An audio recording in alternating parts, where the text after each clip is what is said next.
उसके लिए मैं माननीय लालू प्रसाद यादव जी जो हमारे राष्ट्रीय अध्यक्ष है उनको धन्यवाद देना चाहती हूँ। मैं धन्यवाद देना चाहती हूँ हमारे प्रदेश अध्यक्ष जगदानंद सर जी को। मैं धन्यवाद देना चाहती हूँ राष्ट्रीय महासचिव अब्दुल बारी सिद्दीकी जी को, हमारे प्रधान महासचिव रणविजय साहू जी को, हमारे नेता जस्वी प्रसाद यादव जी को, जिन्होंने हम पे ये विश्वास जताया है और मुझे पूरे विश्वास के साथ सीढ़ी को लड़ने और जीतने भेजा है। एक और बाहुबली की बात आ रही है एक तरफ आप में, तो क्या कहेंगे? देखिए, जनता के बल के आगे कोई बाहुबल काम नहीं करता है। वो जमाना चला गया जब बाहुबल दिखा करके बूथ लूट लिया जाता था और उन्हें बूथ तक पहुंचने नहीं दिया जाता था। वो वक्त अब चला गया है। ऐसा अभी बाहुबली का कुछ भी वो काम करेगा नहीं। जनता ही सर्वश्रेष्ठ, जनता ही सर्वोपरि है। जनता अपना बल दिखा करके बाहुबल को परास्त करेगी। मैडम में कितना सक्सेस रहेंगे? मोदी लहर में कितना सक्सेस रहेंगे? कहाँ है? कौन सी मोदी लहर कहाँ पे है? यहाँ तो सबसे पहली बात मैं ये बता दूं कि यहाँ पे तो लड़ाई है ही नहीं। यहाँ पे बीजेपी चुनाव लड़ ही नहीं रही है। पहली बात जानकारी के लिए बता दे रही हूँ। यहाँ पे जो लड़ाई है वो सीधा सीधा अगर समझे तो एक आपने जो कहा शब्द की बाहुबली, उसकी लड़ाई है और दूसरी तरफ समाजवाद की लड़ाई है। यहाँ पे भाजपा तो कहीं है ही नहीं। भाजपा को भी पुल बना करके दोस्ती निभाने के लिए नीतीश कुमार जी ने पूरे शिवहर की जनता का बलिदान समझ ये मतलब क्या कहते हैं उसको वटेवर मतलब उनका शोषण किया है यहाँ के शिवहर की जनता का, जो अपनी दोस्ती के निभाने के लिए उन्होंने ये टिकट जो है वो जदयू को दिया है और ऐसे लोगों को दिया है। अब मानती है कि मोदी लहर है? मोदी लहर कहाँ पे, किस बात को लेकर के? आप देखिए कहीं भी नहीं है मोदी लहर। आपने यहाँ पर्टिकुलर बात की तो मैं यहाँ की बात करी, बाकी अगर आप मोदी लहर की बात करें तो मोदी लहर नहीं है। आज अगर बिहार की बात करें तो यहाँ पे लहर 17 महीने के तेजस्वी के रोजगार मशीन कहे जाने की है। 17 महीने में तेजस्वी प्रसाद यादव जी ने जो काम करके दिखाया है, जो 17 सालों के इस में नहीं हो सका, जबकि केंद्र में भी भाजपा और बिहार में भी भाजपा गठबंधन में बैठी थी यहाँ पे, लेकिन काम क्या हुआ? काम कुछ भी नहीं हुआ। काम 17 महीने में जो करके दिखाया गया है, सिर्फ तेजस्वी में बिहार बन चुका है, इसके अलावा कोई और नाम नहीं है। लहर है तो तेजस्वी की लहर है। मैडम पहले बोला है कि कलम और हथियार की बात आपने की थी, क्या कहें? पहले भी मौका मिला था आनंद मोहन जी को सांसद बन करके, उन्होंने क्या दिया? क्या दिया? उन्होंने जहां जिन हाथों में कलम पकड़ानी चाहिए थी वहां उन्होंने हथियार पकड़ाए।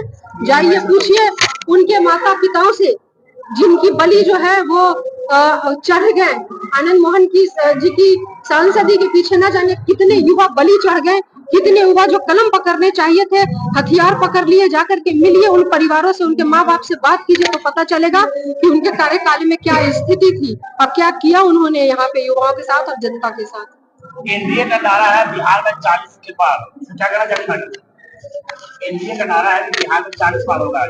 नारा लगाने के लिए जिसको जो लगाना लगा ले, उनकी जुबान है, और लेकिन सच्चाई उनको भी पता है ये एक्चुअली नारा नहीं है, ये एक्चुअली में डर है एनडीए का। उसको पता है कि सब कुछ हिल चुका है, नींव उनकी हिल चुकी है। ये जो नारा आप 40 की बता रहे हो ना, वो 40 का नारा नहीं, वो भय है, एनडीए का भय है। मैडम क्या मैनिफेस्ट किया? हाँ, शिवहर के लिए क्या मैनिफेस्ट किया? शिवहर देखिए सबसे हम अगर कहते हैं तो बहुत छोटा और काफी पिछड़ा हुआ है, कहीं ना कहीं विकास की लड़ाई में सबसे पिछड़ गया है। तो अगर हमारा मेन मुद्दा जो होगा वो विकास का ही होगा कि साहब जैसे कनेक्टिविटी हर तरीके से हो, रेलवे की कनेक्टिविटी बढ़े।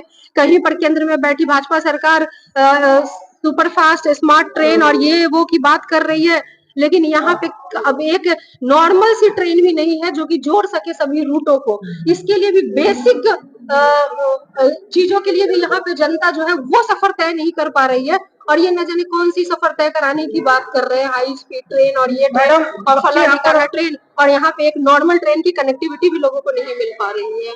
मैडम विपक्षी पर हमला कर पति आईएएस नहीं है, आईआरएस है, सच्चाई क्या है? मेरे जी कृष्णैया 1985 बैच से हैं, यूपीएससी क्वालिफाइड है। मेरे हस्बैंड 1995 बैच से हैं, यूपीएससी क्वालिफाइड है। एग्जाम एक होता है, उसमें जैसे आपके मार्क्स और चॉइस पे उसके आप चॉइस कर सकते हो कि आपको क्या लेना है। तो ये सर्विस अलग नहीं है, बस एग्जाम सेम होता है।